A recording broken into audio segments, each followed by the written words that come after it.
Hey, what's up? Welcome to episode 17 of Movie Dumpster. Today we're talking Tammy and the T-Rex from 1994, directed by Stewart Raffill. I'm Joel Escola. I'm Sean O'Rourke. I'm Connor. What would you do if you had all the power in the world, McGraw? Welcome to the dumpster.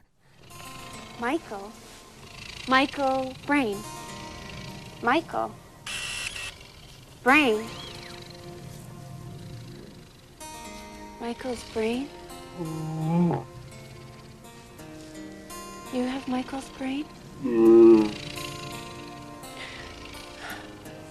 You have Michael's brain?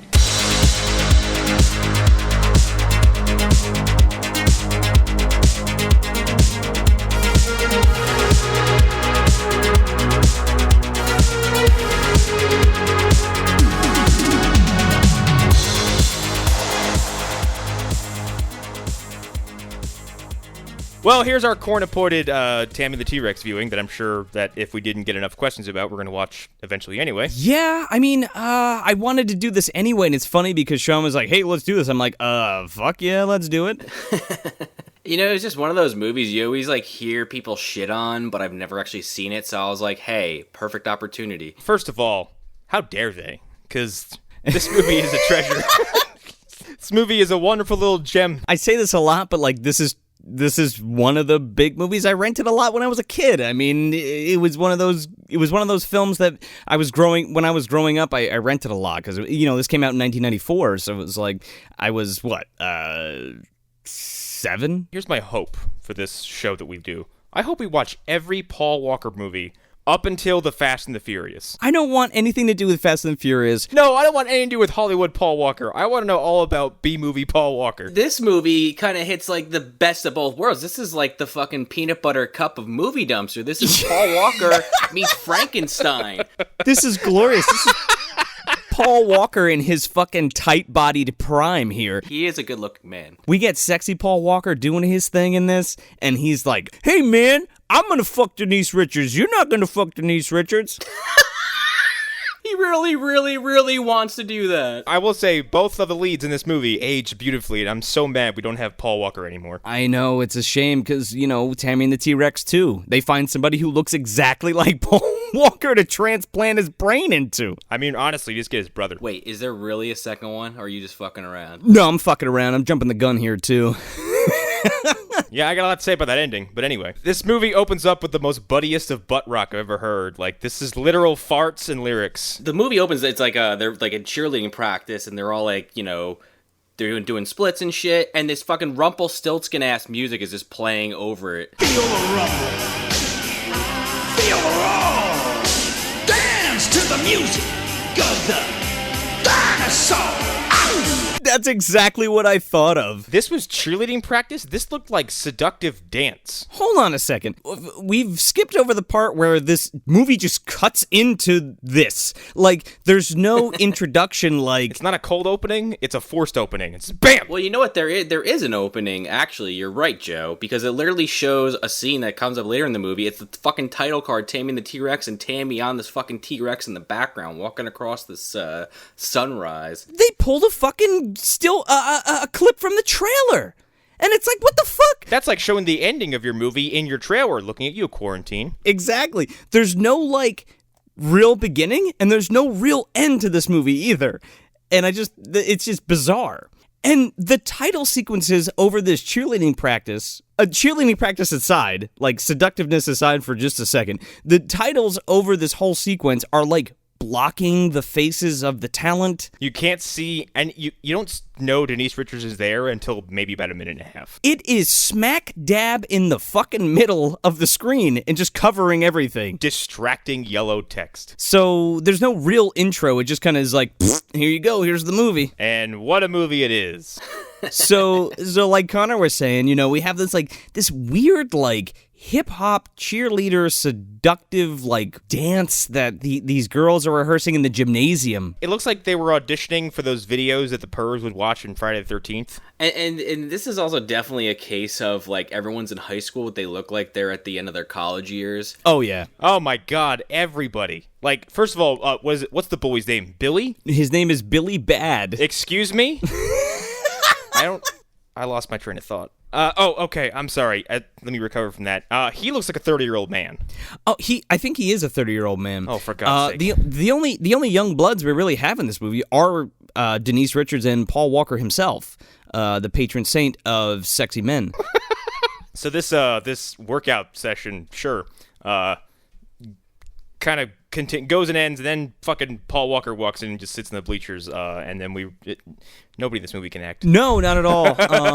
There's a few, like the guy that plays Byron, I think is pretty fucking funny actually. But yeah, other than that, I love Byron. Well, Byron's a cartoon character. I love Byron, but it's funny because the director actually did the Mannequin sequel, On the Move, and he is the spitting image of Hollywood. And Hollywood is actually in this fucking movie, and I'll get to that when we get there. It's for like a split second. Well, I've never seen Mannequin or its sequel, so. Oh, man, I remember, like, being babysat as a kid and watching Mannequin and eating fucking, like, sloppy joes out of a can. So that's how I remember that fucking movie. I remember getting babysat and watching Don't Tell Mom the Babysitter's Dead. So we have Denise Richards, who plays Tammy, the titular Tammy, and Paul Walker plays Michael, her pseudo-boyfriend, what have you. From what I understand, that's her current boyfriend. 100% yeah. I don't know. I feel like he's chasing after her. They're not really boyfriend and girlfriend. It's kind of like that puppy love kind of shit, where it's like, oh, you can't, well, maybe. And he's like, come on, babe, like, whatever. Let's just be together. Anyway, there's a wrench in the works because her scumbag fucking boyfriend, Billy Bad, is a real piece of shit. Billy is a sociopath. Oh, yeah, for sure. Oh, my goodness, yes. Billy is probably a serial killer that we don't know about. Billy has problems. He kills small animals. You know, he hates his mother or has sexual dreams about her. And he fucking, so he claims Denise Richards as his property.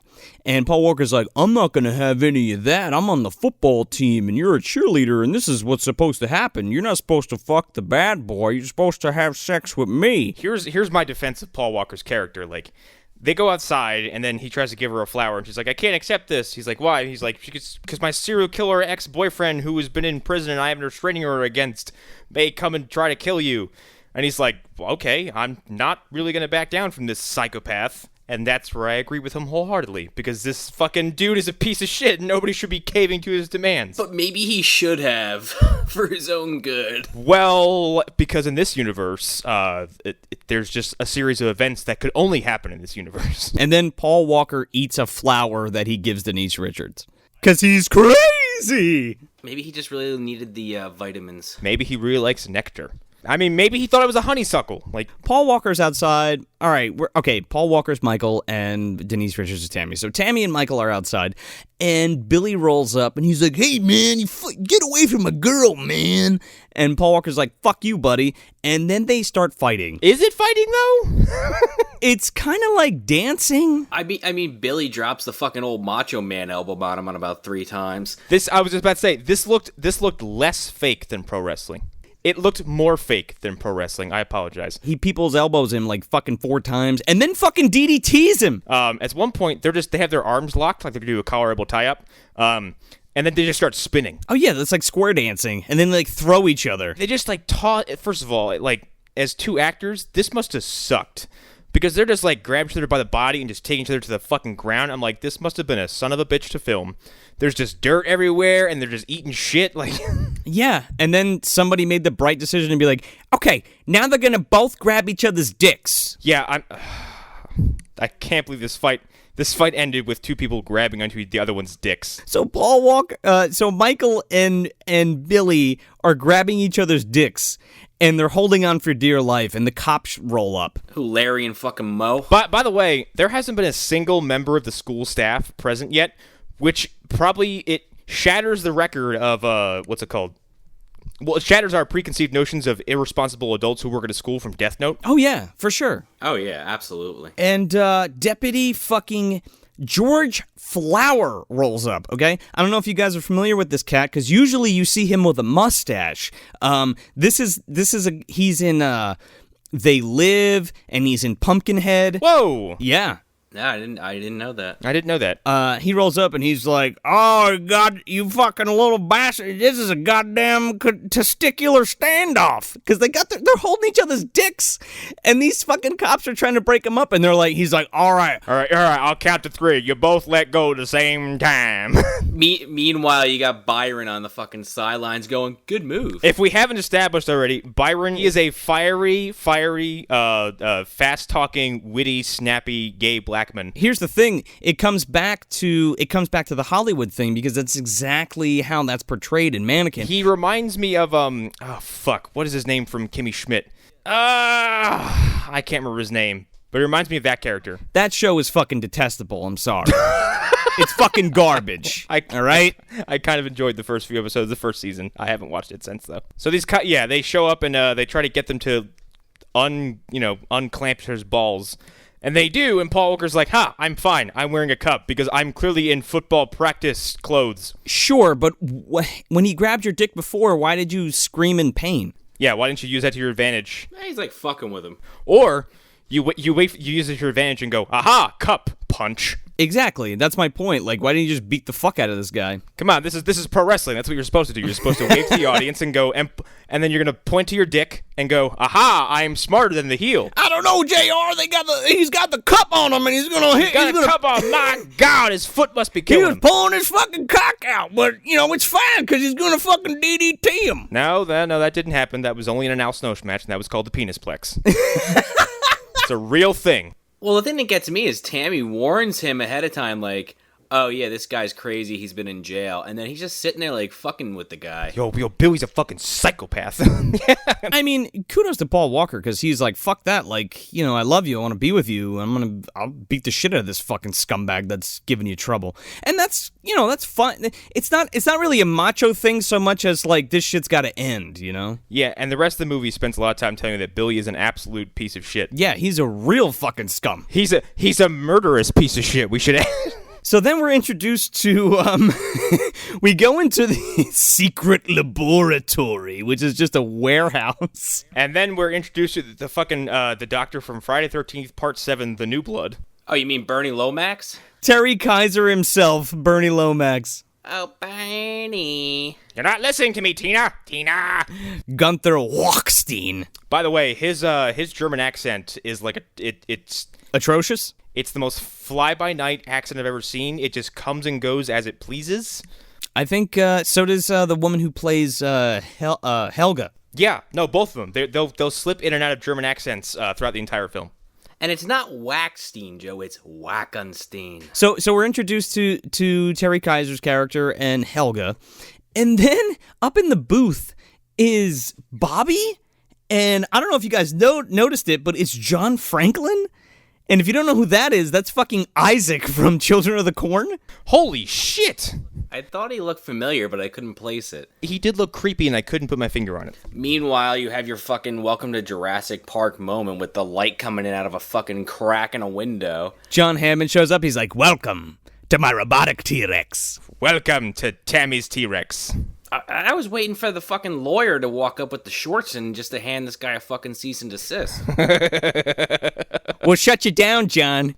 He starts to try to sexually arouse his T-Rex by doing his best, like...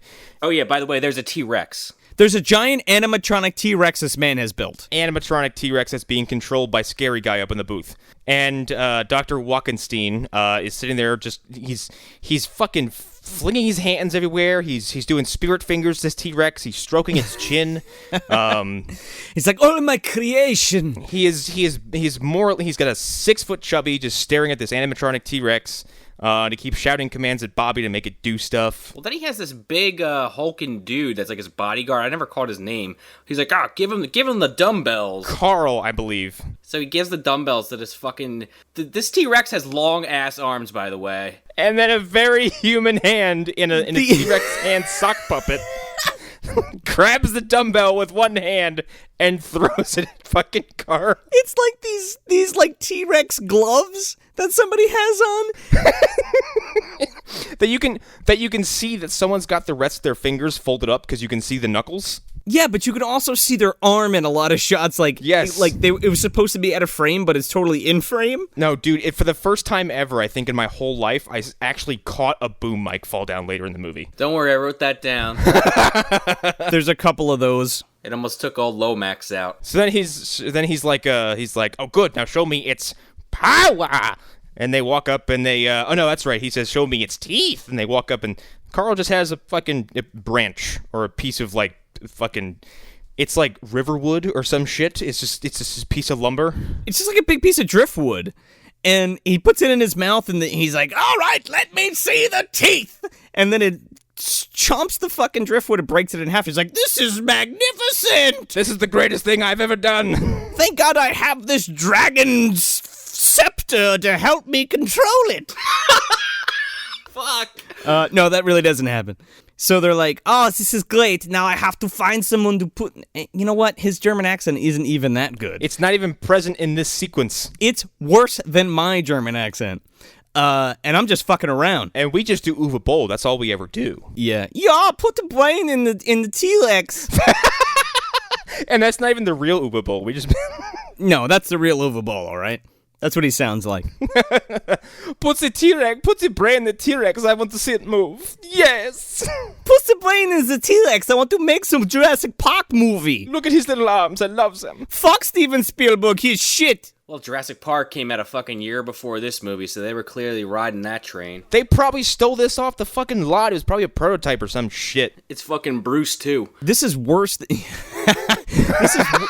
This is worse than like Carnosaur effects here. All right, Because I can tell you right now, like Carnosaur, you get full shots of those dinosaurs a lot. They were not afraid of their special effects budget. They used it I would say they use it smartly. well, it's Giancarlo Beekler. I don't know who that did the effects for this one. But like Carnosaur is good. I've seen all 3 Carnosaur movies. I actually like them.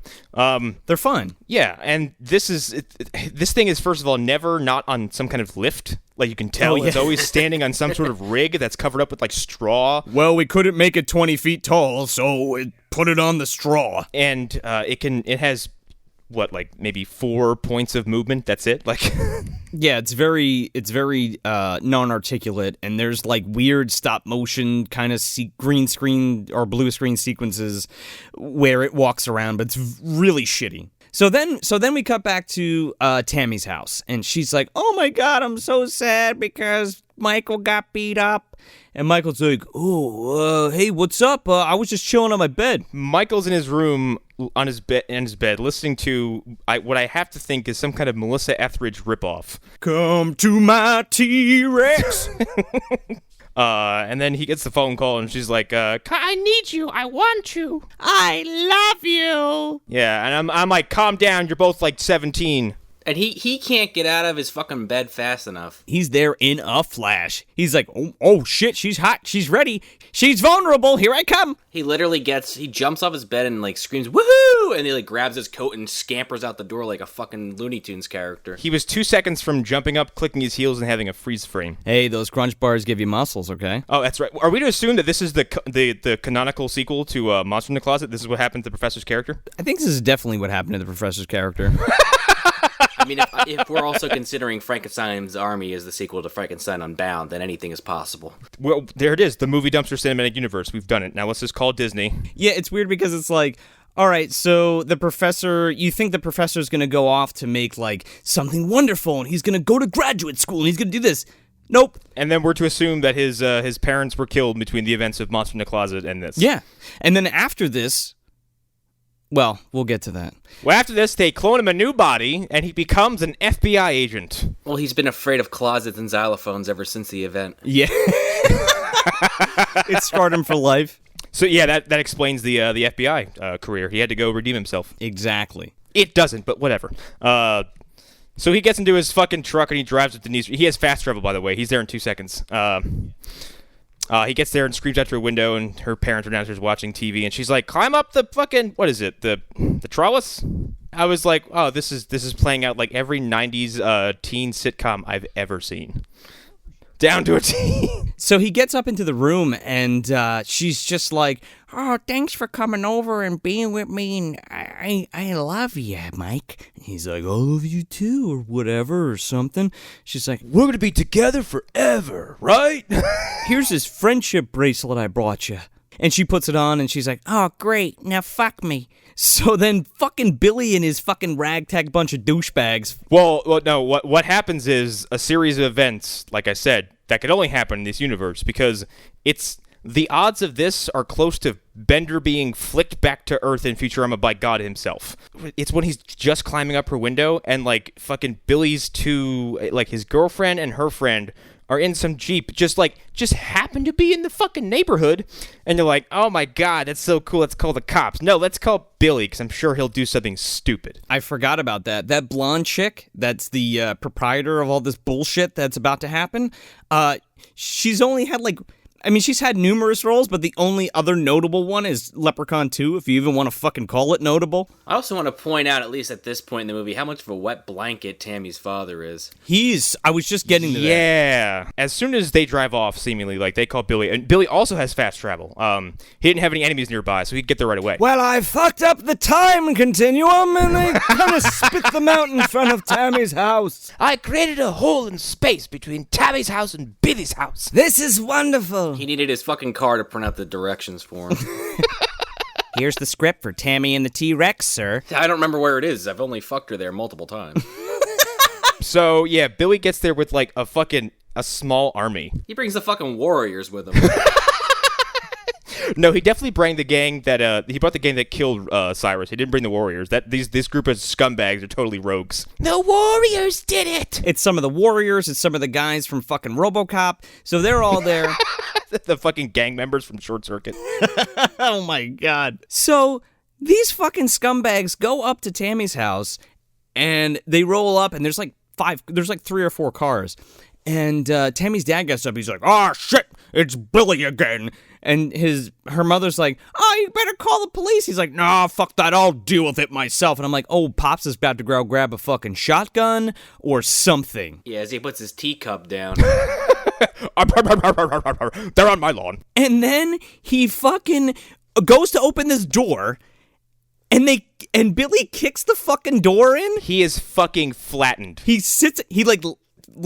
backs up against the wall, and it's just like, oh my God, people are running into my house. These fucking hooligans are running into his house like, "Tammy, I'm gonna fucking beat your ass up, blah, blah, blah, blah, blah." These fucking assholes run up the stairs into his fucking daughter's room. Like, this asshole is just standing there like a fucking towel, not doing shit. This is more or less, this is a home invasion. Yeah, straight up, without a doubt. Well, of course, he's Billy Bad. He's Billy Bad. Bad, everybody. It's worse than Soul Bad Guy from Guilty Gears. So he runs upstairs, and he's like, "Where is he? Where is he? Or whatever." And she's like, "He's not here, whatever." And then Weasel, fucking Sean Whalen, I don't know if you guys know who that is, but I know him from fucking DiGiorno commercial, okay? That's where I know his ass from. he's in a bunch of shit. I'm not going to go into it. He's in everything. He pops up at the weirdest places. It took me a long time to notice it was him. Yeah. And I was like, oh my God, there he is. Yeah, so they go up there, and she's like, "Oh, he's not here." He's like, "Here's his jacket. I found it. My name's Weasel." And he's like, "Oh, he went out the fucking window." And he goes over, he's like, "I'm gonna get you. You're gonna pay for this." Yeah. What is it? What's his fucking catchphrase? I don't know. "You're gonna pay. You're gonna pay. I'm gonna kill you." And then, like, first of all, Paul Walker, he's the slowest climber in the world because he's still not down this fucking side of the house yet. And then he gets into the driveway. Mind you, his truck it's in shot, okay? He can get there, he can turn it over, he can drive off. Oh, it's right there. And Tammy goes, "Run, Michael!" So he does. He's like, "Well, if Tammy told me to run, I gotta run, man. What else am I supposed to do?" "I gotta run." I better abandon all rational thought and do what the girl says. So apparently there's like a wildcat preserve less than a mile from her home. Yeah. Oh, well, okay. First they corner him in some park, I would assume. Like, he runs and runs. First of all, he's a hell of an athlete. He just goes. Yeah. He outruns like 4 cars up to a point. Oh, that's right. And then they corner him in some park by running up to him. First of all, this is fatal, easily. fucking Billy Stick grabs a baseball bat, stands up in a convertible, and smacks Michael in the back, going probably 50 miles an hour. Let me tell you something. This motherfucker's back is broken. That's it. It's broken. He hits him like 3 fucking times with his bat. He's not getting up. It's like Joe Pesci at the end of Casino. It's fucking bad. Oh my god. Almost as brutal. Gets out of the car and proceeds to beat the holy fuck out of him with his bat. And then, okay. This is the line that broke me in half. He grabs Paul Walker by the shirt and goes, "What would you do if you had the power to do whatever you want?" I'm like, I had to pause. It's just like, I can imagine Paul Walker's character be like, you have me at a disadvantage here. I don't really, I'm lost in the context. You think Paul Walker would be like, I don't know, end world hunger or something? No, he'd probably be like, I just wanted to fuck Tammy, man. Like, what's the big deal? What was Billy expecting out of this poor dude? Like, what would you have the power to end whatever you want? End wars. Poor answer. Decks him in the face. You know, I just wanted to date Denise Richards. Like, what's the big deal? You're fucking the other one anyway. I just want a girlfriend. Or something. Not profound enough. And he stuffs him in the trunk. Yeah, he fucking changes his tune real quick when he's hit with a fucking bat and thrown in the trunk. He's like, oh, okay, yeah, sure, whatever you say. They stuffed him in the trunk, and then, okay. The next thing that broke me was, I'm an animal person, and small cats need to be enclosed safely if you don't want them to, or they be domesticated, whatever. But if you're dealing with them, you want them to be in a tight space. They drive off to this wild cat preserve in the middle of bumfuck suburbia, and it is secured by a wall that is easily scaled by a human being and a mere chain link gate. That is it. There are lions, panthers, jaguars, and all kinds of big cats in this park. In the same pen, too, apparently. I don't know, like they just fucking left him there together? What the fuck is happening? Why? And I must have missed the scene when he clipped the, broke in, because I don't know, maybe I got a drink of water or something, so I'm sitting there wondering, where the fuck is there a lion just walking around? Like, what the fuck? Yeah, this preserve full of dangerous animals is being secured by a mere chain link gate and a chain. That's it. Yeah, it's like any asshole could just fucking roam in here. Or, like you said, Connor, like these fucking giant cats could just get out. They could just get out. Why are they still there? That's the bigger question. It should be a derelict preserve, and this small town should have a very large wild cat problem. It's people like Billy keep bringing in snacks, so they're like, it's a good location. Hey, boo-boo, he's got a fucking little Paul Walker there. Let's get some. That's fucking Billy's MO, because he's a serial killer. Check his pockets for crunch bars. That's why they fucking ran after him, because he had the crunch bars. So here's the thing, though, so Paul Walker gets attacked by this lion. First he tries to climb up a tree and gets attacked by a panther, and he's like, no, shit, and he falls out of the tree, and then the lion gets him, right? And then he's apparently mauled, but then this truck pulls up, and it says something... Game warden. So... is it a preserve? Are people hunting lions in the middle of, Pennsylvania? That's what I'm saying. Is this a preserve in California where they're just like, well, there's the vineyards and then there's the fucking wildlife. Go hunt the fucking game. There's the big cat coliseum over there. Yeah, here's the big cat park. You just go there to hunt everything. We drive people up to the gates and push Christians in. Because he just gets out of that car and starts fucking pumping shotgun shells into this fucking lion. Yeah, and again, in the back of my head, I was just going, ow, you're hitting me. Ow, stop. Paul's taking a few of those some of that buckshot, too. It's probably what crippled him, because I didn't see any lion wounds on him. Yeah, okay, let's talk about this. So, smash cut to the fucking hospital, and you're like, oh my god, Paul Walker just got mauled by a fucking lion. We get there, or Tammy gets there, rather, with Byron, and they walk in, and he's just lying there with no blood, no nothing, scarring, Before that, real quick, I need to just mention this one scene as they walk up to the counter to ask the woman where Paul Walker's being held. Walk me through this, because this was really strange. This fucking guy... This disheveled guy kind of comes off screen with blood all over his chest. He's like, I need help. And she's like, in a minute, sir. And he just collapses, and it's never mentioned again. Well, they walk past Al Snow, too, and he's like, oh, my hands are broken. Yeah, what the fuck? I thought that was fucking Cyrus from the fucking Truth Commission or some shit like that. He looked like a pro wrestler from the 90s. Fucking Don Callis is walking through the hospital hallways. Denise Richards is so concerned, but she's dressed in her fucking, Monday's best. Not that I would, I loved looking at Denise Richards, but whoever dressed her for this movie needs to be slapped. I don't know, man. She's looking pretty good at the funeral. We just watched the Fantastic Four for Movie Dumpster. No, this is Movie Dumpster. Yes. Welcome to Movie Dumpster. For Phantom Zone. And one of our biggest, I do too many podcasts. One of our biggest issues was that, like, Jessica Alba in that movie is only there for titillation. Like, she's the only astronaut who apparently can't zip up her suit. Here's my boobs. And Denise Richards is used in a very similar way in this movie. She's less booby in this. Far less booby. Jessica Alba is there's like whole gags devoted to that movie. In that movie, devoted to her being naked. Yeah, well, because she's the invisible woman. But I don't know. I think for the most part, Denise is dressed fairly appropriately. She's still a babe, though. Yeah, and I mean, think about this movie came out in '94. I think everything she wears is fine. I mean, I get where you're coming from, Connor, for sure. But you got to think about when this was made and how long she'd been acting at that point. So, like, there's going to be some concessions. Everyone involved in making this movie was probably just, they probably had their hearts in the right place, but whatever. She's not too revealing in this movie. Even with the end, it's very like... Oh, boy. We'll get to that. So where are we at? Oh, we meet Uncle What's-His-Nuts. Uncle Chuck? The fuck's this guy's name? Uncle Bob. Good old drunk Uncle Bob. Uncle Bob? Uncle Bob or Uncle George, Mr. Uncle, as I'll refer to him, is Michael's sole guardian who is passed out in a chair with a flask between his arms. And we only know that there's a flask between his arms because Byron reaches in, grabs it, takes a swig, and I kind of chuckled when he goes to put it back and, like, Uncle's subconscious arm reaches up, grabs it, puts it back to where it was, and kind of gives him a nod, like... Oh, it's booze? Thank you. Oh, there's still some weight to it. Okay, I'm all right. So they're sitting there, and they're kind of mourning over Michael's state, even though he's seemingly fine. He's in a coma for 15 days. Or 15 hours. Hours. I'm sorry. He should be a red bloody pulp. Yeah, but that's... Not only should he be tore apart, but, like... Is it a coma if you're only in it for 15 hours? That's what I was saying. Like, you're just unconscious, or maybe you're conscious and just not awake yet. Well, I think that's the joke, is that he's been in a coma for only 15 hours, and then Lomax comes in, they basically give him away. It's not like he's kiddo. He's been sitting there for fucking 5 years, chilling. Yeah. I guess that's the gag. I guess you're right, Sean. Like, that's the gag, I guess, or whatever. But it is still stupid. Even in the context of this movie, it's that is fucking about dumb. A fucking T-Rex robot with a brain in it. And you're not even told what kind of injuries he sustains, because he's just there and he looks pristine.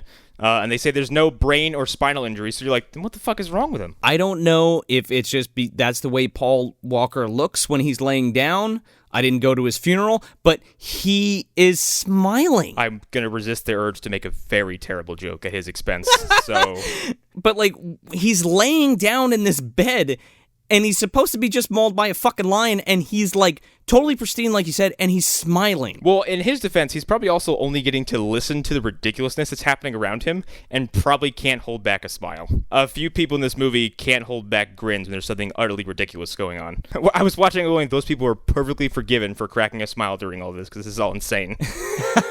So Bernie Lomax rolls into the fucking, the hospital, smoking a cigarette. Billy walks in first. Oh, that's right, go ahead. Billy comes in, and him and his gang are the ones that put fucking Michael in this position, and he's just like, oh, we came to check on him. They came there to see if fucking Denise Richards was there. So does all he do is, like, I'm assuming Billy's life is just he stays in one place and waits for notifications of her location and or who she's with? He's got a tracking device in her car. And then he opens his mini-map and he's like, I'll travel here. So Billy, they walk into the hospital room and they immediately get punked by Byron and Tammy. He tries to fucking, like, manhandle her. He's like, come on, you come with me. And she fucking kicks him right in the dick. And I was like, yeah, good for you.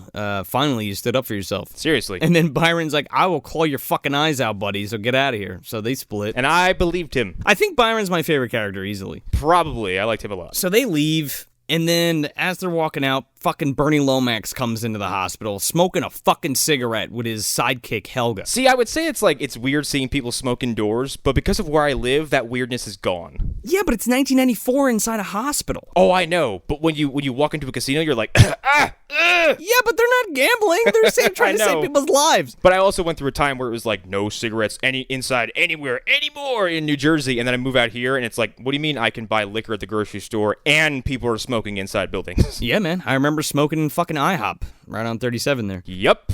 He's also doing like the Ray Stantz cigarette smoke where he has like 18 inches of ash on this thing. Yeah.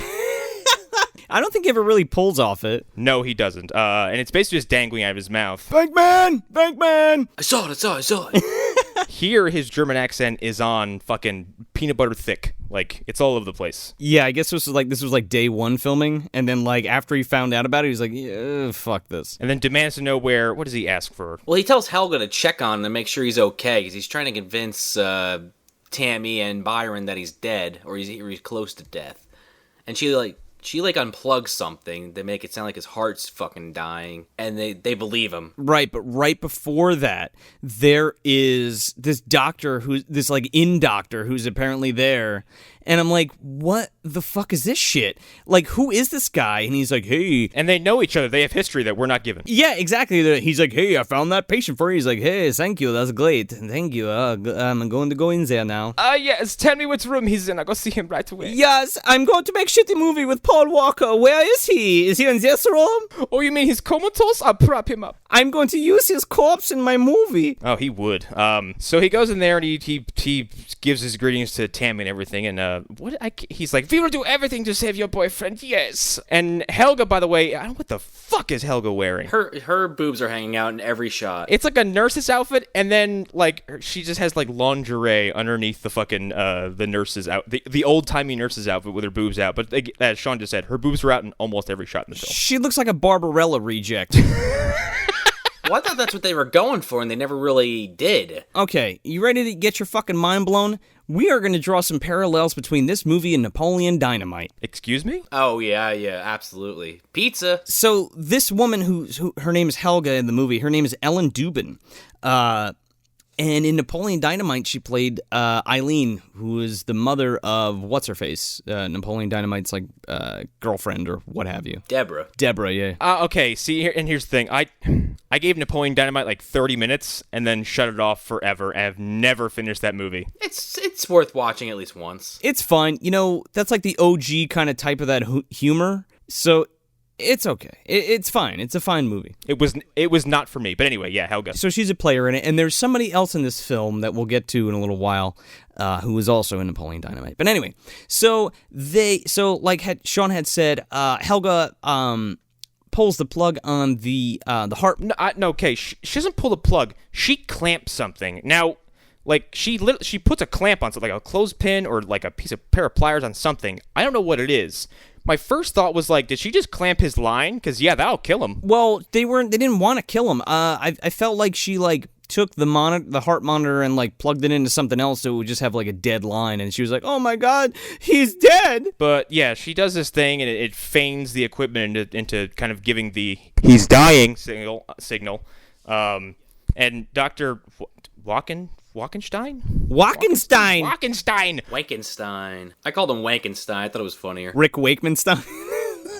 Leaps onto, but straddles Paul Walker's body, begins to pound on his chest, screaming, "Live!" Yeah, he's like, "Oh, that's it. There's nothing I can do. He's dead." Oh, he's very dead. He's dead as doornail. Imagine if he woke up right now. Considering that, like, he was only in a coma for like 15 hours, and his injuries don't seem that serious. Like, wouldn't the first punch to his chest just wake him up like right away? Probably, or stop his heart. One of the or other. Stop his heart. I think Byron even says that he's like, if he's not, he's gonna wake up with a heart attack now or some shit like that. It's gonna be like Uma Thurman in fucking Pulp Fiction. Yeah.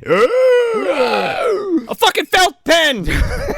So they pronounce him dead, and Denise Richards is like, oh my god, he's dead? Doctors who don't work in this building pronounce him dead, and no one else comes and checks his vitals, and they're just allowed to take his corpse. That's what I'm telling you. It's like a black market fucking scheme, because that other doctor was like, hey, that comatose guy's in the other room. Here's your paperwork, and he's like, here, hold my cigarette. He's like, oh, thank you. Buried in this movie is a very interesting movie about the investigative follow-up to every event in this film. Yeah, was there like a $2,000 check like rolled up in that cigarette? What do you mean he just disappeared? The hospital's not accounting for that or anything. So Denise Richards faints, and then Byron faints, and then fucking Uncle Bob is passed out in the corner.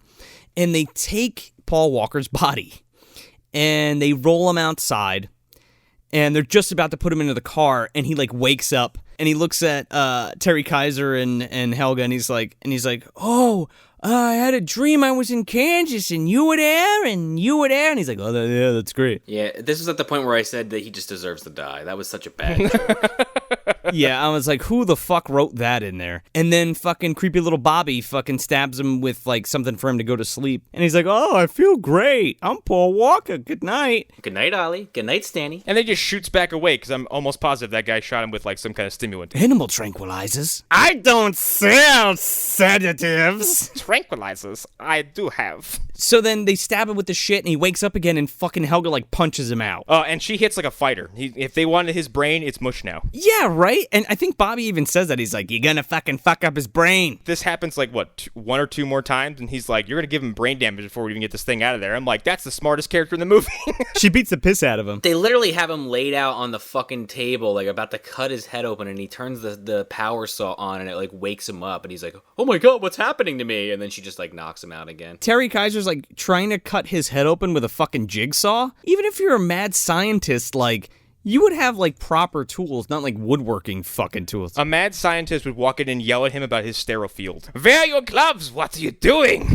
I am going to smoke while I perform this procedure. This headquarters is drab and lifeless. I hate it. Left his fucking gloves on the T-Rex. So they take out Paul Walker's brain and they put it in this fucking T-Rex. He's like hooking up the nodes to the brain, and it's like this quote-unquote funny segment where like he's it's funny. He's, you know, putting the nodes into the brain, and like the hand's coming up and like fingering fucking Helga's ass, and she's like, yes, it's working very well.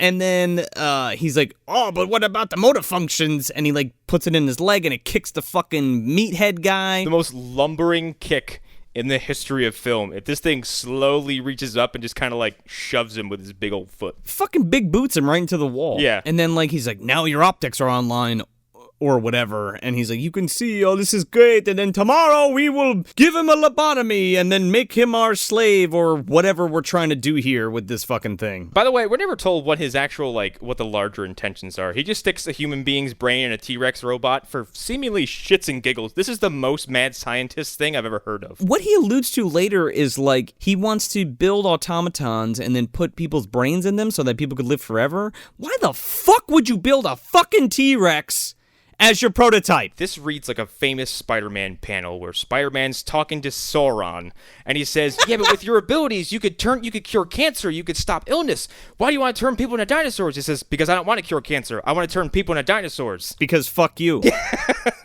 Because I'm a bad guy. Basically. Because maybe, Mr. Wayne, some people just wanted to see the world burn. That's my horrible Alfred impression, so... I found a T-Rex the size of a tangerine when I was in Burma. Mr. Wayne, some people just want to put the brains inside a T-Rex and watch the world fucking die. Oh, I love Michael Caine. I'm Michael Caine. Make me into a dinosaur. So they haven't eaten all day, and they're like, wow, order a pizza. But he's like, we didn't eat all day. And he's like, oh, so I'll order a pizza. I'm going to fuck Helga. Bye. And Sean, who the fuck rolls up as the pizza guy? Fucking Efren Ramirez. I couldn't believe this shit. I literally paused the movie, and I had to go on Wikipedia and check. Who is that? Pedro from Napoleon Dynamite. Are you fucking kidding me? This is the second Napoleon Dynamite reference. What's his name again? Efren Ramirez. He was also in Crank 1 and 2. I mean, he's in a bunch of shit, but... He's been in so much stuff. I think this is his first role as Pizza Boy. In fucking Tammy and the T-Rex. I was ecstatic. Let's go find out. I'm IMDbing him right now. Yeah, it says it's his last movie. Or his first movie, rather. That is amazing. I didn't catch that at all. He was in Kazam, apparently? Good for him. I guess. Interesting. There was a Napoleon Dynamite TV series. I didn't see that for sure. No, thank you. And he was in it. My God. Anyway. Hey, everybody needs a paycheck. Vote for Pedro. So, yeah, the pizza man comes in. Does he get scared of the T-Rex? The T-Rex step on him or something? I don't remember what happens here. It freaks him the fuck out, and he just drops the pizza and books it. Yeah, I thought for sure the T-Rex was going to eat the pizza, but he doesn't. Oh, that would be the fucking best. No, they saved that for the fucking commercial that never got made. Yeah, the Pizza Hut commercial tie-in. Tammy and the T-Rex with Pizza Hut. Get a free brain toy with every garlic bread order. Read $5 over the summer and get a free copy of Tammy and the T-Rex and a small pan pizza. Don't buy anything. We'll give you one for free. We need to get rid of these things. You couldn't give this fucking film away. This is when he becomes cognizant that he's in a he's in a robot body, right? Yeah, he's got this weird scene. It's, you know what I thought it was like? It was like the scene in Alien Covenant when David, sees himself and, makes out with himself. And the T-Rex is like caressing Paul Walker's face. He's like, that's me, my body. And he like raises a mirror to his face. He's like, I'm an abomination. He raises the mirror to his face with his little T-Rex hands. It's very important that we keep referencing the T-Rex hands. Super long T-Rex hands. That scene just made me think of Nicholson as the Joker when he's like, first comes out and he realizes what he looks like. He's got the fucking mirror and everything. I did my best. Look what I have to work with here. So yeah, Paul. I just call him Dino Mike from now on. Dino Mike. Oh, fuck you. That's terrible, but I love it. Somebody's getting sued by J.J. Walker somewhere. He's like, oh, that's me, and now I'm in the dinosaur, and look at me, I'm disgusting. The dinosaur doesn't talk, by the way, at all, which is a missed opportunity, in my opinion. I feel like the dinosaur should have talked. But anyway, it doesn't. Totally should have. It's a robot. Who cares? Yeah, exactly. Like, why? You could have just made up some bullshit like Terry Kiser, put a fucking voice box in it, or whatever. So then, he sees himself, and then Carl comes in, and he's like, there's my pizza on the floor. He's like, hey, you're supposed to be asleep, you fucking T-Rex. And he's like, come on, buddy, we're going at it. He goes, warning, I'm a black belt. He kicks this motherfucker right through the front doors. And he fucking falls on his ass. This T-Rex walks out of this giant warehouse, and he fucking stomps on this guy, like right into the pavement, like right on his fucking chest. But it should be noted that this movie is loaded with graphic death. That gets cut away a whole lot. Graphic off-screen death. Here's the thing, though, like, there was a ton of gore in this movie that was cut for a PG-13, but there is an Italian dub floating around somewhere that has all of the gore intact. Whoa! Yeah, I'd like to get my hands on a copy of that. That copy's probably insane. Yeah, like, you don't really see it. Like, there's obvious cutaways to shit in this, and you're like, oh, that was probably a big gore gag. So he stomps this fucking guy's head, and there's, like, an old lady, like, talking on the phone with, like, her husband. She's like, I gotta go, there's a dinosaur stepping on somebody. She's talking to her bookie. Oh yeah. She's like, put 20 more on the horse. So now the dinosaur's out. He's not lobotomized. He's full He's gone full Paul Walker in his dino body. He uses a payphone. Oh my fucking god. So yeah, he approaches this payphone the old woman was using, and he gets down to payphone level with his head, and then he's got these gigantic T-Rex arms with the two fingers that come up from the bottom of the payphone. It's the most illogical thing you'll ever see. These T-Rex arms are like fucking 12 feet long. They're fucking Inspector Gadget arms. He's an animatronic T-Rex, so it might be, go Gadget T-Rex arm. There'd be no reason for him to not have those. He built that in, but not a voice box. Yeah, why did you... Here's my thing. You build a robot T-Rex, and you don't go with any of the extra flair. You don't do any extracurricular cool details. Like, it's a robot T-Rex, okay, and it breathes fire. Yeah, all right. It has a laser on its head and shoots grenades out of its ass. And it has extendo arms. So I'm pretty sure this is the only movie you'll ever see where a T-Rex makes a call on a payphone. And he calls Denise Richards, and she picks up the phone, and he's just like, Ma! And then hangs up. Well, she doesn't pick up action, and I think that's why he knows where to go. He's got to go down to fucking Seaside Heights and look at the local club to find her. Find where all the white people are dancing. Yeah, well, she said she was going to go to a party with Paul or Michael that weekend. Like, yeah, you're going to go to the party? She's like, yeah, I'll see you at the party. Bye. Oh, right. Yeah. This is that party. So they're all at the party, and one of the girls that had ratted out Paul, or I keep saying Paul. I'm just gonna call him Paul Walker. This is a weird plot thread that just gets dropped almost immediately. Yeah, because like one of the greaser girls that was in the gang with Billy, like didn't want to like blow the whistle on Paul Walker. She was obviously very hesitant to get this whole situation rolling, and then during the beatdown, like, she's the only one who looks like she's like, maybe we shouldn't have done this. Right. She feels partly responsible, but like totally does it anyway, so she's totally responsible. Yeah, and then the blonde girl who's like kind of implied she's with Billy, but not really, is like dancing with this like big biker dude. And then the second Billy walks into this party, she's like, see you later, loser. He's like, I'll be here. That fat biker guy looks like the dude from fucking Friday 5. The guy who rides around on the motorcycle? Oh my god. He made me think of fucking Bulk from friggin' Power Rangers. He does, doesn't he? Just the look of him. Yeah, and this blonde chick is Bridget from Leprechaun 2. This is like her only other role. Tammy is over there pouting. She's with Byron. The other chick walks up and says, like, I'm really sorry. I can't remember their response. Yeah, it was something like, oh, I'm really sorry about what happened to Paul Walker. And she's like, yeah, well, whatever. And she's like, yeah. Oh, that's right. She walks up. She's like, I'm really sorry for the accident Michael got in. She's like, it wasn't an accident. Which, yes, of course, anybody with a brain can tell you it's not an accident. Then someone gets chased, possibly abducted, and thrown into a lion pen. Yeah, everything was pretty premeditated. Nothing about that screams accident. No.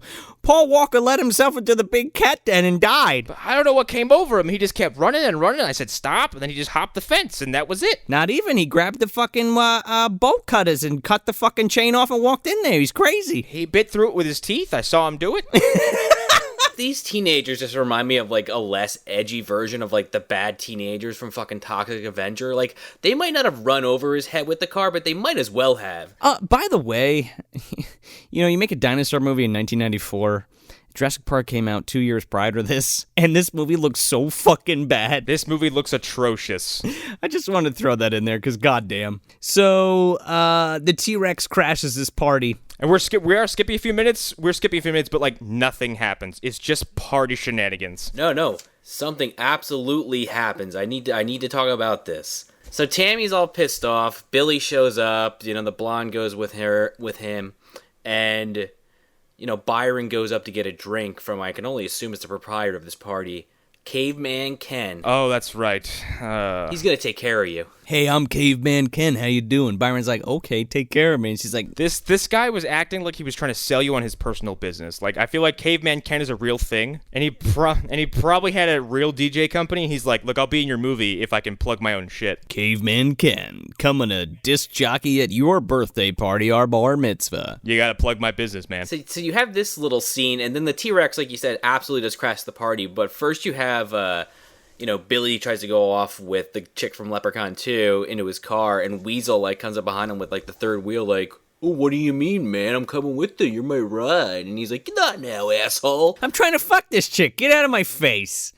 So they go back to his car, and they're fucking in the car, and this dinosaur comes up. In a convertible, by the way. Yeah, out in the open, like, less than 20 feet from the actual party. So, and then, like, Weasel walks off maybe 5 feet and goes to pee in the bushes. And he starts muttering to himself, and then a fucking Tyrannosaurus Walker Rex lifts his foot up and eviscerates him. Hold on a second. He pisses on the T-Rex's leg. Yeah, yes. He doesn't just walk into the bushes. He goes, who put this big T-Rex there? And goes, yeah, whatever.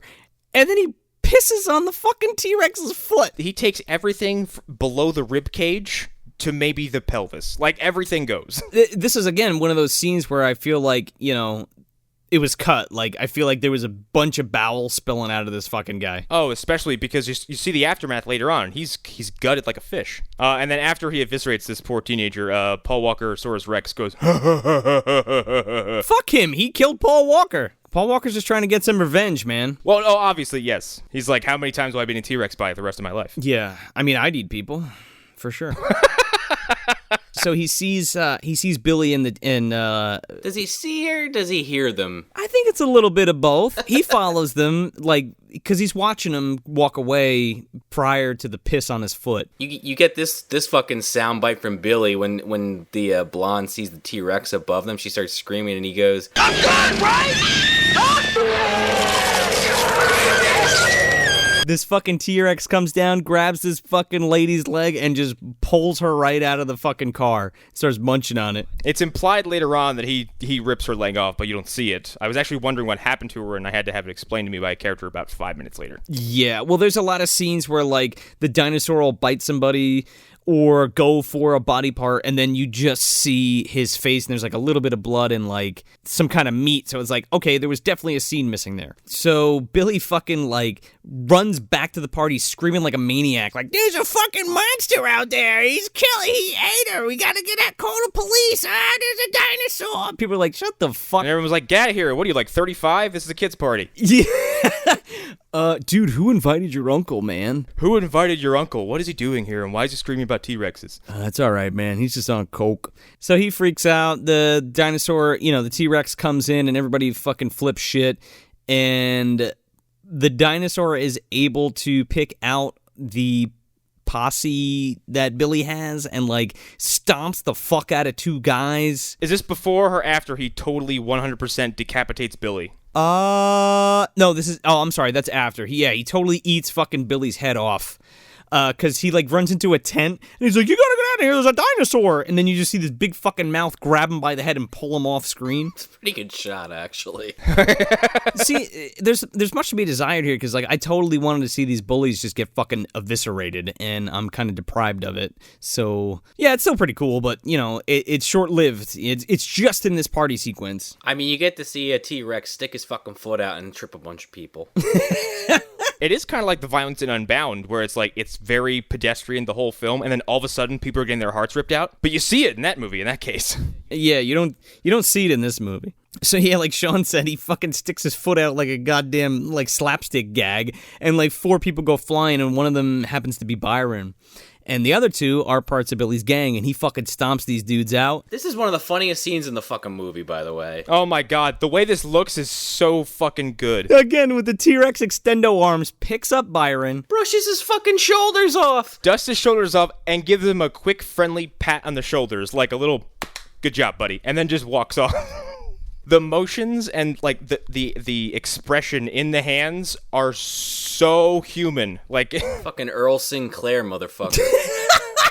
So then the cops show up, do they not? Yeah, cops show up, and you find out that the sheriff is actually Byron's father, and he's kind of every time these other cops that are clearly morons open their mouth or say something racist or inappropriate, he just fucking rolls his eyes and is just all right, fellas, let's get to work. He's clearly has dealt with this shit for a while. He's got these 2 deputies that are super fucking racist. They hate black people, they hate gay people. And Byron happens to be both of those things. And they're making fucking jokes left and right that are just just fall flat on their face. And it's the one guy's make sure you have to bend over to pick anything up, because the gay guy's here. And it's yeah, hilarious. You're hilarious, you old fucking jerk off. I mean, they at least play it off. I don't get the point of the joke being in there at all, other than to be hey, these guys are fucking assholes, right? But it's was that even necessary? They were already morons as it is. It has no place, at all. Real quick, J.J. Saunders, who plays Sheriff Black, was an extra in Beetlejuice. He was a character in The Incredible Hulk. Looks like recurring, because it says 1970 to 1980, and he was a doctor in Thief by Michael Mann. I've only seen Beetlejuice out of those things. Well, not that I remember The Incredible Hulk. I barely remember that. I watched the shit out of The Incredible Hulk, but couldn't tell you a single episode I saw. No, I just was waiting for fucking Lou Ferrigno to show up. I think I was watching that whole block waiting for fucking something else to come on. I might have been waiting for Mission Science Theater. It's possible. Yeah, they did have it on Sci-Fi for a while with the reruns. Yeah, they had The Incredible Hulk, $6 Million Man, the Bionic Woman, and Quantum Leap all in a block that would play every morning. Yes. And then they rotated, and it was Quantum Leap, Monsters, and Tales from the Dark Side, and that's when I was yes! Back when sci-fi was great! Yeah, when it just played other good old shit. Now it's sci-fi. These cops are going to the crime scene, and they're picking up several pieces of discarded body parts. These things are mutilated, obviously by some type of large animal. And okay, fine. If my son told me that there was a giant T-Rex running around, I wouldn't believe him either. But there's obviously some kind of large animal involved. He doesn't write him off immediately. Well, immediately he does, but then when he's come on, Dad, think about it. He's well, it sounds crazy, but I got nothing else to go on, so sure. Maybe there's a subplot where he's unhappy that his son is gay. I didn't read it that way. I read it more he just couldn't. Oh, I'm being so facetious. It's not even funny. I'm being sarcastic. Well, I'm just saying. I read that as more so that him and his son just don't have anything in common, and it's he's a teenager. And... Well, because his son is ridiculous, but I love him. Yeah, well, I like the way they played it though. He's not my son's gay and I can't take it. It's just yeah, you sound like a crazy person. Yeah. I'm tired of your shit for today as your father. Yeah, I'm tired of your fucking T-Rex fantasies. Shut up. So that's all cleaned up, or something, whatever. And then we go back to Denise Richards' house. Well, first you get one more quick scene with Wackenstein as him and Helga, they drag fucking Judge Doom into the building. They peel this motherfucker off the concrete, and she licks her fingers. Yeah, she's licking blood off her fingers and rolling him up like a newspaper. It's like he's a fruit roll-up, for God's sake. And also, like, why is this woman always eating something in every fucking scene she's in?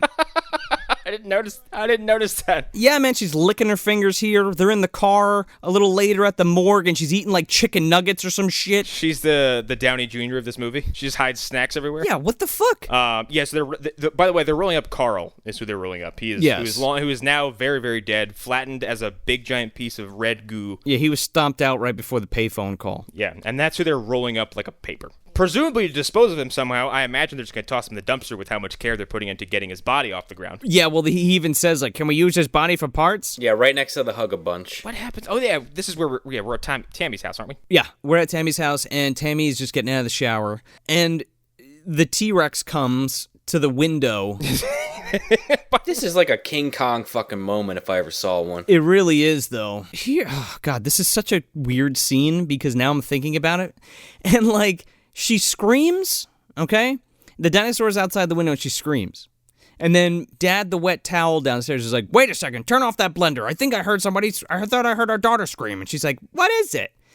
And she's like, she's fine. Good thing she's talking because, she's feeling better. And he's like, no, turn that off. Something's wrong. So they run upstairs and he opens the door and the room is in shambles. And I'm like, how the fuck did this dinosaur grab this woman from across the room? He's got those long arms, man. He's got those noodle arms. Dude, here's what happened, okay? He was outside next to the house, and using the window as his point of reference, he used his extendo arms, and they went down around the garage to the front door. He opens the front door and snakes his arms up the stairs, stair by stair, opens her door, and reaches in and drags her out by the ankles. Go, go, gadget, dino arms. It's like the opening of fucking Pee Wee Herman. It's like the fucking music's playing. Dun, dun, dun, dun, dun, dun, dun, dun. I imagine it would go down like you're playing a claw machine, like you're just looking in the window, like, almost there. He's like Mr. Fantastic. Why? I just got that memory out of my head. Yeah, well, it's coming back to haunt you. In dino form. So he somehow grabs Denise Richards from her bedroom. Well, Connor just explained it, so we know how. Oh, yeah, exactly. Excuse me, that was the scientific explanation. That's the canonical explanation of what happened in this movie. Exactly, they just couldn't film it because the technology simply wasn't there. As Denise Richards is being, like, dragged down the stairwell, she says, Dad, help me. He's like, excuse me, I need to help my daughter. Hold on, yeah, so who are you? I'm listening for my daughter upstairs. So, the T-Rex takes her to a barn? Sure, yeah, I guess. I don't know where this movie takes place. It's in California. Which is why in this scene when he walks up and there's like that cheesy Jurassic Park thing where like her mirror is like shaking, I think the implication there is that, they were in California, so she's just assuming it's an earthquake and doesn't think anything of it. Yeah, that even happens at the party too. They're like, oh shit, an earthquake. Well, it's fine. We always have them. Man, what kind of life do you live where you're just like, oh, it's just an earthquake? Yeah, fuck that. No, thank you. But that's also me having to infer that. I mean, it's never actually explicitly ever, like, gone into. What if you fell into a fucking fissure? Like, no, I don't, no. No, fuck you. Like, broke your leg and you're just, like, in this fucking hole, this crack in the ground. I am being swallowed by the earth, literally. That's awful. You didn't die. You're just kind of there until you die, like starve or a rock falls on you or something. So anyway, so they're in a barn and you're like, okay, so this must be pretty far away, right? So she's like, oh my God, you're a dinosaur. And the dinosaur starts playing fucking charades with Denise Richards. Yes, it does, with very human hands. So again, the extendo arms come out and he's like tapping the side of his face and she's like, it sounds like fingers? And he's like, no, you stupid bitch. And he's like, somehow motions rain He just like moves his arm up and down. Yeah, first he points to the bracelet, and she's like, "Oh yeah, Michael gave this to me. Do you know Michael?" And he's just shaking his head. No, I guess he's doing that. No, that was after they established the rain means brain. I almost would have been better with this if they just like had the fucking T-Rex just thumbs up. I mean, at this point, you've already gone that far with this freaking gimmick. Just go all the way with it. He gives somebody the finger later. He pulls off the T-Rex glove, and he just has like 5 human fingers. Just gives her a thumbs up, puts the glove back on, and assumes being a T-Rex. He might as well. It's never mentioned again. So he signifies the rain just by like flapping his hand up and down, and Denise Richards is like, "The rain sounds like rain, a brain." And then then he taps the bracelet, and he's like, Michael's brain in the dinosaur? Michael's brain in the dinosaur? She takes an agonizingly long amount of time to put this together. Yeah, and the dinosaur's like, yup, Michael's brain's in my body. And then she, I gotta hand it to Denise Richards here, because she's pretty convincing for being upset that... I actually feel bad for Denise Richards for this whole movie. Yeah, she sells it pretty well for the fact that her boyfriend's brain is inside a robotic dinosaur. And she comes off as frighteningly committed for a high school relationship. Yeah, there's a scene later where she's like holding his head, and she's legitimately upset about it. And I'm like, damn. I'm like, what are you thinking about, dead puppies or some shit when you're doing this? Denise, it's an animatronic T-Rex. I don't need you to give this much range, okay? Exactly. She's trying to make her career at this point. So, yeah, she figures out that Michael's brain is in this T-Rex. And then, somehow, I believe it cuts back to her house. And the police are there. We have Sheriff Black there already. And the parents are causing a scene. Then, Denise Richards just walks up to the backyard. Is like, "Hi, I'm fine, everybody. I didn't go very far. Ha ha. I gave her a ride in my time machine. I drove by and gave her a lift. Here's the thing. I saw Tyrannosaurus Rex, and I said, 'Ho, pretty lady, get in my car. I'll take you home.' Here's a copy of Mary Shelley's Frankenstein. Have you ever heard of Michael Crichton? I'm going to visit him." I didn't think too much of the T-Rex because it was probably my fault. And then the T-Rex says it's one line of the whole movie, and it just, it mumbles. So it needs subtitles. That would have been the fucking best. I'm not even kidding. If they subtitled the dinosaur. Yeah, well, that's what should have. Or again, he should have just talked. And I don't know what excuse does she use? She's like, "Oh, something scared me, so I went to go check it." It's like, that doesn't explain your room that's been ransacked. No, she says, "I ran to the barn." She says, "I ran to the fields in the back," which I guess where this barn is. So you're telling me that these people live on a few acres and there's a barn back there? That doesn't look like it from the front of their house. No, not at all. Not even close. It's like fucking Edward Scissorhands' neighborhood. In fact, I'm pretty sure when they show her in, the side yard, it shows other houses behind her house. Yeah, I'm like, what the fuck? I can see your back. I can see the fence in your backyard. What the fuck is happening here? I ran to the farm behind our house by cutting through several people's backyards. So she explains to the cops that, a meteor hit the house or something? And her dad's not buying it. He's like, "What? That makes no sense." The sheriff's like, "All right, I'll tell you what happened. It was a T-Rex." And her dad's like, "What the fuck? Is it a T-Rex or a meteor? I don't know what's happening." And then they kind of just go, whatever. And they drop the whole subject and go to Michael's funeral. The whole thing was Terry Kiser was going to return the body from the laboratory. So I guess they successfully did that because he's there. Oh boy, is he. He sure is. We'll get to this physical gag, which might be my favorite in the whole film. And Tammy and Byron come up with this scheme. Basically, she explains to Byron what happened, and he pretty much believes her immediately because of what happened at the party. And they have this scheme that at the funeral, after everyone leaves, they're just gonna go in the casket and take the body so they can transplant the brain from the dinosaur robot back into his real body, because apparently one of them knows how to do that. Well, I think one of them does per the ending. So yeah, well, they were gonna capture the doctor and make him do it. Presumably, yeah. I mean, that's kind of the goal here, but I guess. So they wait for the funeral to end and they start digging up his Michael's grave. Wait a second. You can't skip over Uncle Bob's speech. Yeah, that and the T-Rex is off in the bushes, within eyesight. It's right next to the fucking funeral procession, okay? It's right there. It's full frontal fucking T-Rex in front of this thing. "I see you." "No, you don't." "Nope, not here." I know Uncle Bob gives a speech, but I can't remember the details of it. It's basically everybody knows about me. I'm a big drunk. And then the dinosaur laughs and He laughs and he's like shaking up and down like yes. he's like, oh, Uncle Bob, you're such a fucking alcoholic. And then Uncle Bob like has like a touching moment at the end. He's like, I just thought he was going to grow up and be something someday, make me proud. He's like, I love you, Michael. And then walks away, and everybody just kind of goes, yeah, okay, bye. Meanwhile, the dinosaur's in the fucking background with literal tears streaming down his face. Yeah, they don't like bury him or anything.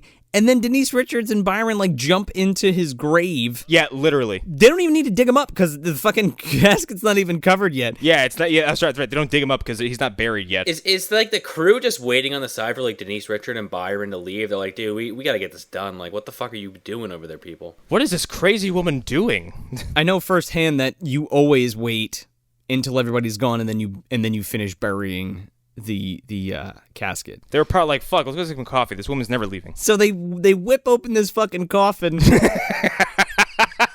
Paul Walker's body is a mess of fucking maggots. It's a fucking disaster of maggots, poorly done sutures, and rats, and like decaying flesh. It looks like shit. His body is in the worst state. It's only been like a day, and he's completely rotted out, full of disgusting things. It's been a day with presumably no sort of preservation whatsoever. He was probably just left out in the open with his fucking his skull open wide. I guess. Like, did they stitch him up? And they stitched him up. Like, did they put him on ice? Did they bring him back to the morgue? Like, what did they do with his fucking body? It looks like they fucked it and then put it in the casket.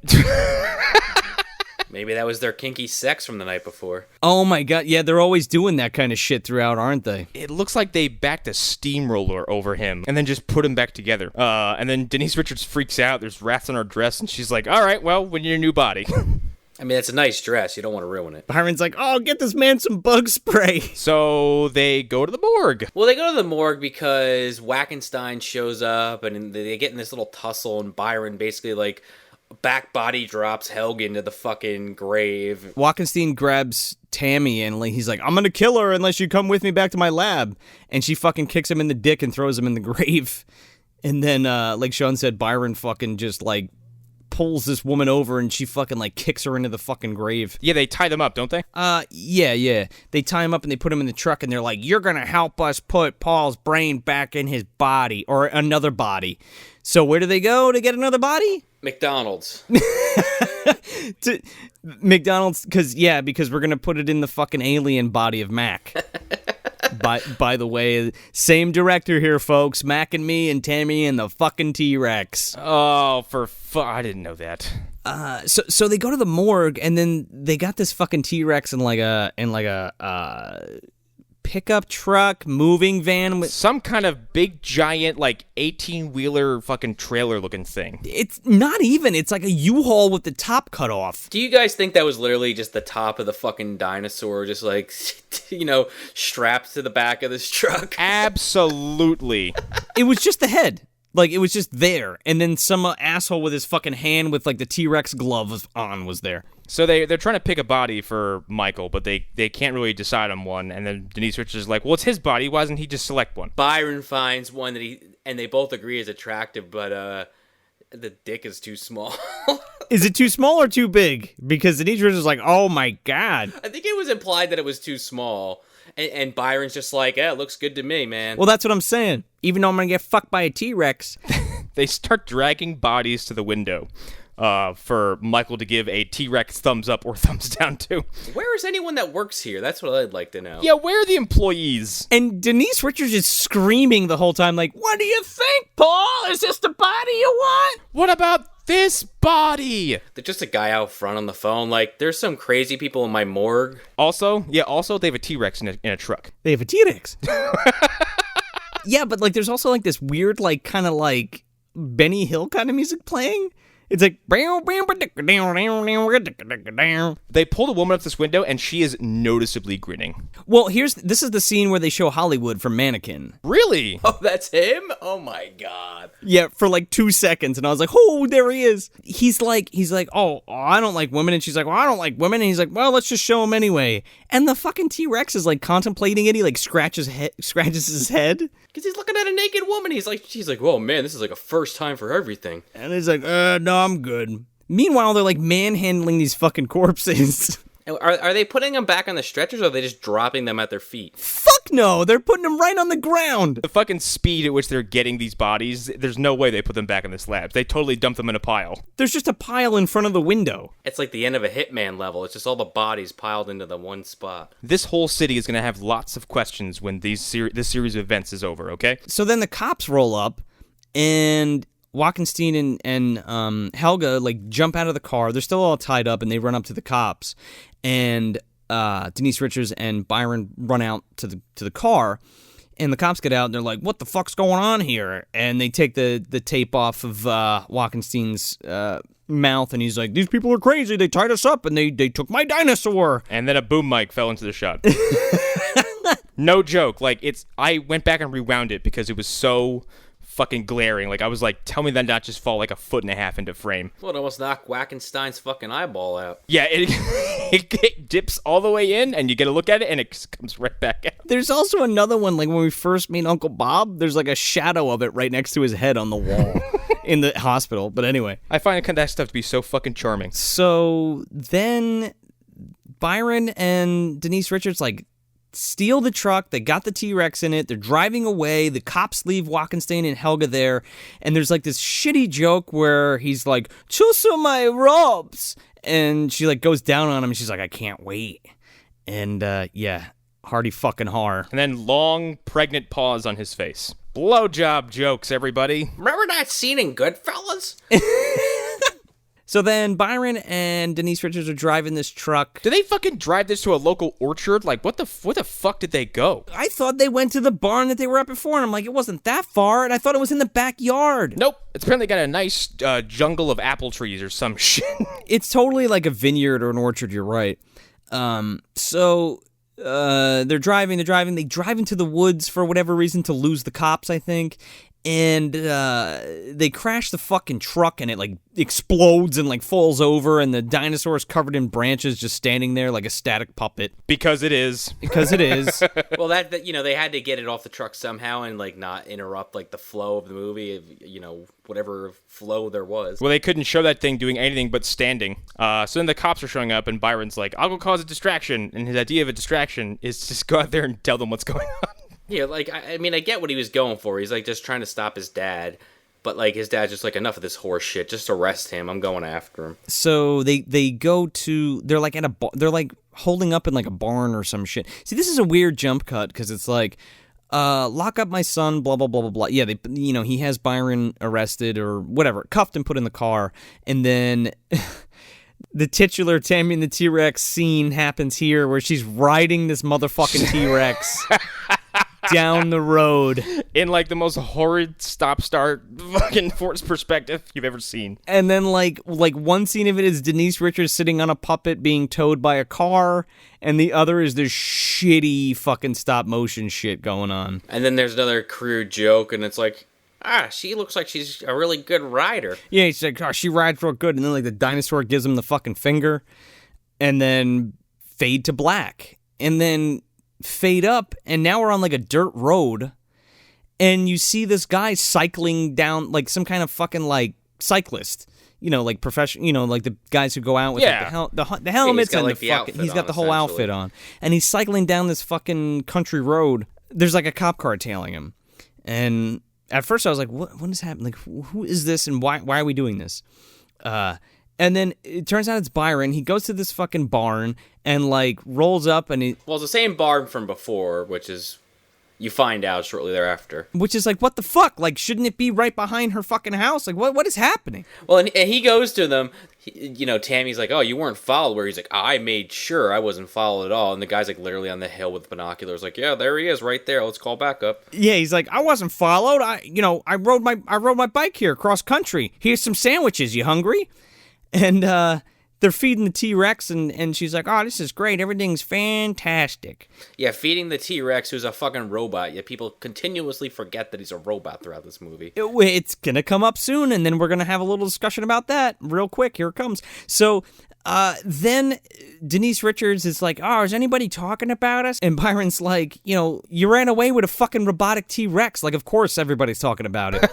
So then the cops roll up, and because they were following Byron the whole time, and they're like, holy shit, the cops are here. Well, and I think it's also implied that it's with the state police, because earlier in the movie, the sheriff was like, oh, I might have to get the state police in here somehow. I don't know how I'm going to explain this, though. Which means one extra squad car, in addition to what we've already seen. Yeah, the three cops who work in the city plus one extra. Exactly. Some fat old guy and some other dude in like a business suit. So then they roll up and they got all their guns drawn and they're like, okay, let's figure this out. So they kind of do like a surrender and they use Denise Richards' bra as like a fucking white flag. Oh, that's right. Yeah, that's not a flag. That's a brassiere. Yeah, he's like, we need something white and not you. And they go outside with this.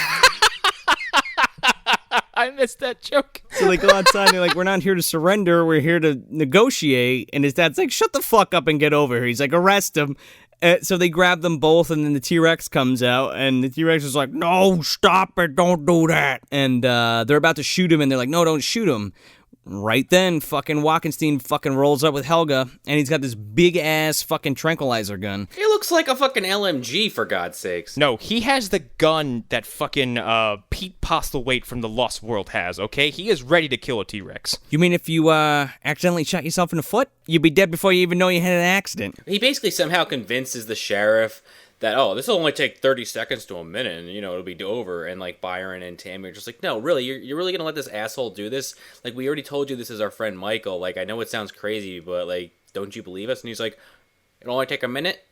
Okay, yeah, go do it. Dr. Walkenstein, like, does this bit where he's like, no, that's my robot dinosaur. And then they have this back and forth. And then he's like, of course it'll take 30 seconds. I'll hit it with tranquilizers. And someone goes, if it's a robot, how are tranquilizers going to work? That's exactly what I was getting at. This is the time where the movie realizes that it's an animatronic robot, or an animatronic T-Rex, and not a real T-Rex. And he's like, well, if it's a robot, then how the fuck is a trank going to work on it? And then he pauses for like a day and a half. Well, I have memory crystals inside the technology, and it's new technology or something, and fuck you, because whatever. Why does that work? Fuck you, that's how. Pretty much. Everything is like, fuck you, that's the way it is in this movie. So the cops let him go in there for the minute, and he goes in, and he gets spooked by like a dove or whatever, and he like shoots the wall with the trank. And then the fucking T-Rex comes out and just fucking eats this guy. You don't get to see it. Just bites him in half. Yeah, it's very clear that he destroyed this dude. Yeah, like he totally gets fucking chomped right in half. Okay, but the weird thing about this is they show the bite about to happen and then slam cut to Helga running in terror, but she's running in slow motion and you see her reach back and pull down her pants. Not pull them off. Like, she reaches down and she adjusts them so that her ass isn't hanging all the way out. And the fact that, like, that's the take they kept tickles me to no end. Because... Well, they couldn't show her boobs in this one shot, so they had to do, like, some kind of alternative take. So then it, like, slams cut right from the fucking butt shot to, like... It shows how much of, like, a perv the fucking director is. But anyway, it goes from that shot to... slam cut back to the T-Rex and his mouth's like all bloody with like meat hanging out of it. And it's like, I wanted to see fucking Bernie Lomax get bitten in half by a fucking dinosaur. Man, and you know what's funny? You're robbed of the same thing in Friday 7 because that was the one that was like butchered by the studio. So in both of these movies, you're robbed of seeing him meet his deserved demise. Yeah, exactly. I mean, to be fair, you saw him meet his demise and then be treated like shit for an hour and a half in Weekend at Bernie's. So maybe he's had his, he paid his dues. It's very true. So he bites Bernie Lomax in half. The dinosaur comes out. Helga runs away screaming. The fucking cops unload on this fucking dinosaur.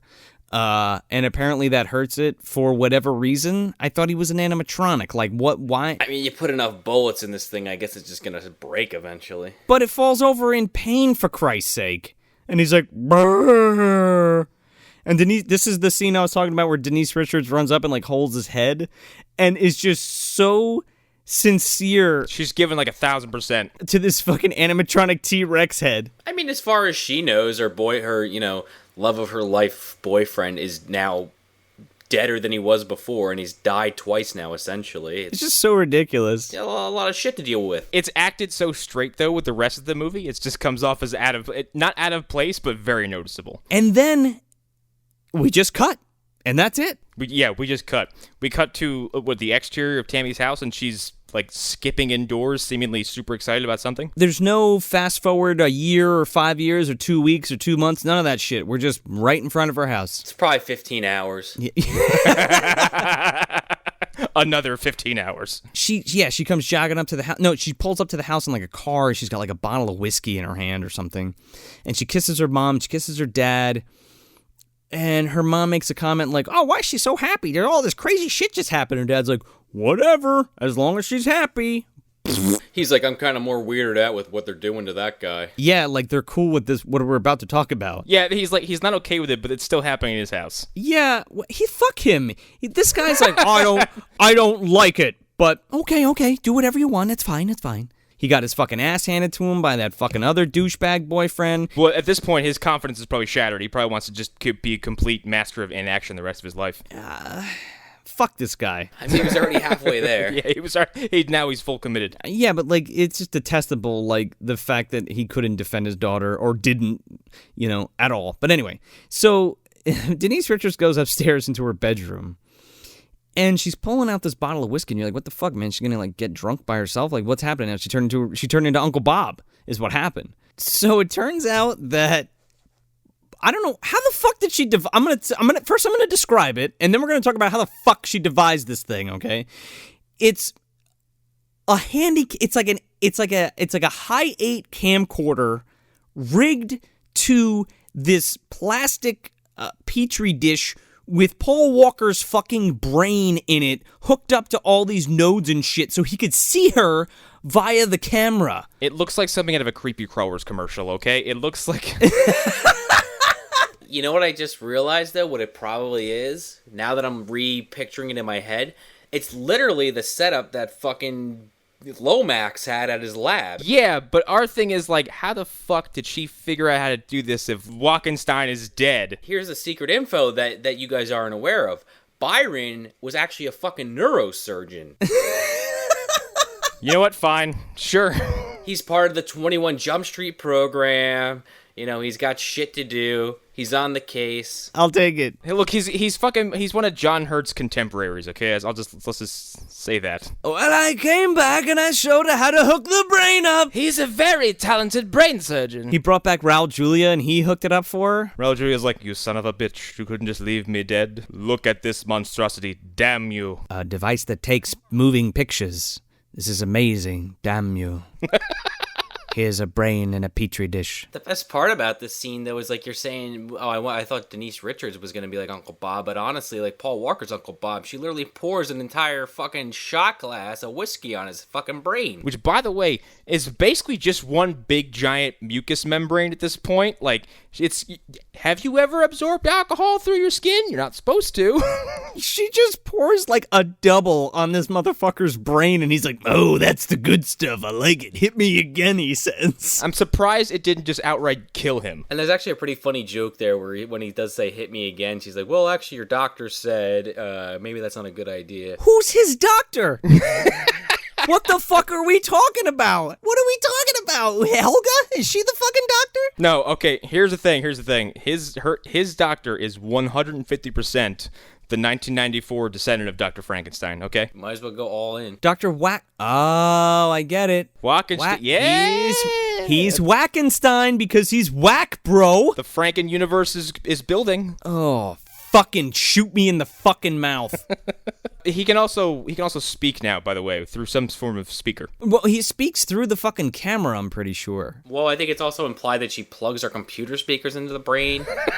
That's not how any of this works. No, so she's got like this half-assed fucking cyborg in her room. And gives the lamest striptease I've ever seen in my life. This brain thrives on booze and stripteases from Denise Richards. Yeah, it can't be overstated enough that Denise Richards does a striptease to a brain in a jar attached to a camera to end this movie. And it's PG-13, so it doesn't really go too far. It doesn't go very far, but the fact of the matter is, it still ends with an implied brain in a petri dish money shot. Pretty much. You're not wrong.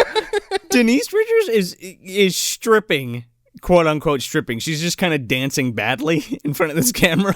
And Paul Walker's brain is like, ah! And it's like shooting fucking sparks all over the place. I mean, I guess he's just thinking about what could be happening if he's back in a body. Yeah, and he's like, oh, this is a good life. And I'm like, bro, you're a half-ass fucking camera. Paul Walker's brain has an orgasm, okay?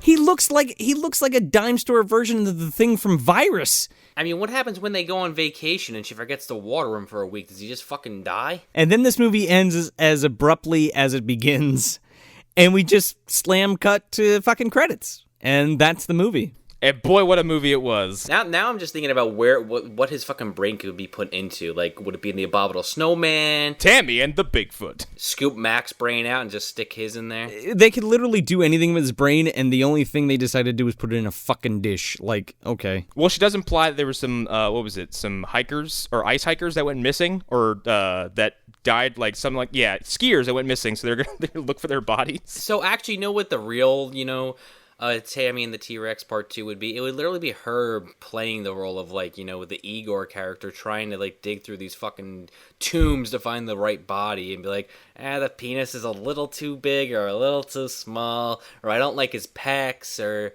this one's toes are frostbitten. What do you think, Michael? And he's over there in the brain. It's just like somehow a hand comes out from behind the brain and a fucking glove, and it's like all like pink and membrane. It's like Krang, and it's like, doing the same kind of motions that T-Rex did. And, that's the movie. Actually, that's an excellent description. He's basically Krang. It would be great if she goes to she waits till midnight, she goes to a graveyard in the sequel, and she starts digging, and all of a sudden she hears a noise, and she looks over, and 20 feet away from her is Gene Wilder digging up something else. And she's like, what are you doing? He's like, what are you doing? I love this movie. I thought it was great. I used to rent this all the time as a kid, and I used to think it was fucking nutty then, and I just like the fact that there was a T-Rex, like a guy becomes a T-Rex and people get eaten and shit, and I thought that striptease at the end was so like risque, like I'd like lower the volume on the television when it was happening and like looking out the door to make sure nobody was gonna come in and walk in on me watching fucking Denise Richards striptease. I'm watching it now and it's like so fucking tame, it's ridiculous. It is a very unappealing striptease. It's so awkward and just stupid. I mean, not that you expect Denise Richards to literally strip in this movie. I'm not expecting that by any stretch of the imagination. No. No, obviously not, but it's just poorly put together. One, she's doing it directly into like a fisheye lens, so you're like, it's like she was dancing for 5 hours because there's like cross dissolves. Yeah. Well, honestly, the director was probably like, we need another take. He leans in, he's like, do it again. She's like, I've been doing this for like 4 hours. I'm sure we got the shot. This is like a 4-second thing at the end of the movie. He's like, are you the director, Miss Denise Richards? Hold on, turn around. I want to see your butt again. Oh my God, don't ever do that again. Let me see your butt. And then she filed a restraining order. It's weird. And that was Tammy and the T-Rex. So, where do we put this? Because I put this right on top. Yeah. This I would find in a box next to the garbage. And I'd pick it up and go, well, I'm going to take all these home and watch them, and then watch this one and decide it was probably my favorite of the bunch. I think this is probably the funniest movie we've watched just because of how cornball it gets. I don't know how much of that, like, if I saw this in 1994, if I was 30 and I saw this in 1994, I might just think it's horrible, but, like, watching it now after it's, like, depreciated a little bit, I'm into it. Now, I would say it is in the dumpster because I don't think it is at that level that Connor's putting it at. But I don't, it's probably at the top. It's not elbow deep or anything along those lines. It's at the top. It's harmless. It's funny. It's wrapped in like a candy shell, we'll say. You got to break through the candy shell to get to it. It's not something that need be buried. I love this movie. I've always loved this movie.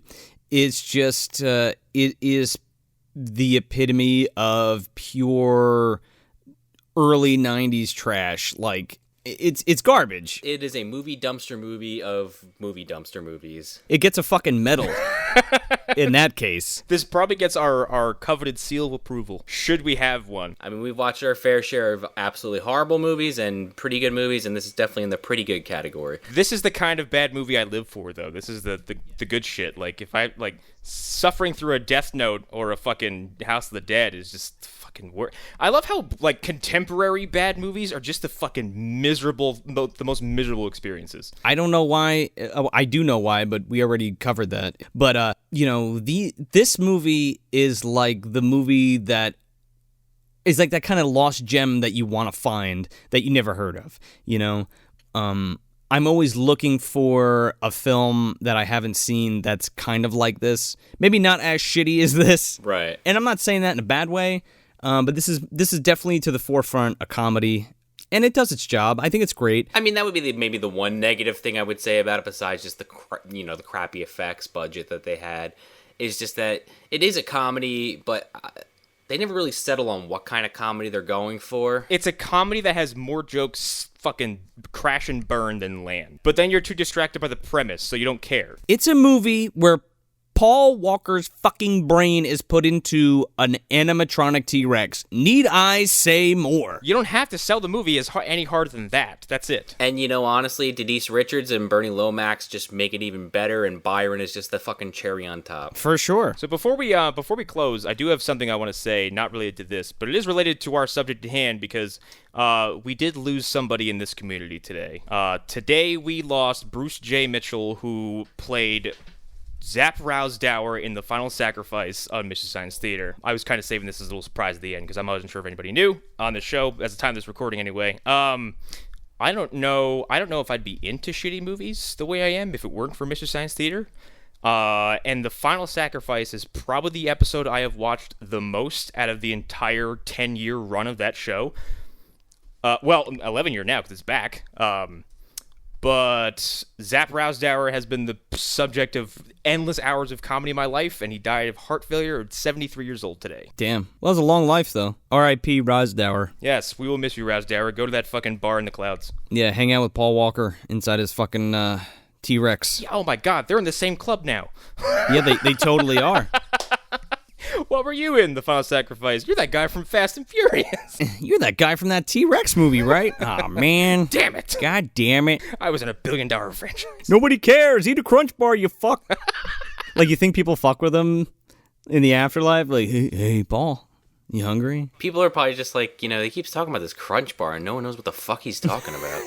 He keeps telling people to call him the professor. I don't fucking understand what he's professor of. Meanwhile, what's-his-face is in the corner with the xylophone, and he just runs off in fear. So that's it. That's Tammy and the T-Rex from 1994, directed by Stewart Raffill. If you want some more bad movie goodness, you can check us out at MovieDumpsterPodcast.com. Follow us at Movie Dumpster on Facebook, Instagram, and Twitter. Also check out our sister podcast, The Phantom Zone, hosted by our very own Connor McGraw. You can find them at phantomzonepodcast.wordpress.com. I'm Joe Lascola. I'm Sean O'Rourke. I'm Connor McGraw. Thanks for visiting the dumpster. Oh my gosh, earthquake! Don't say that, I'm scared. Maybe it's a dinosaur. Maybe it's your breath, honey. Don't worry, girls. Caveman Ken's here to take care of you. Thank you, Ken. He's mine!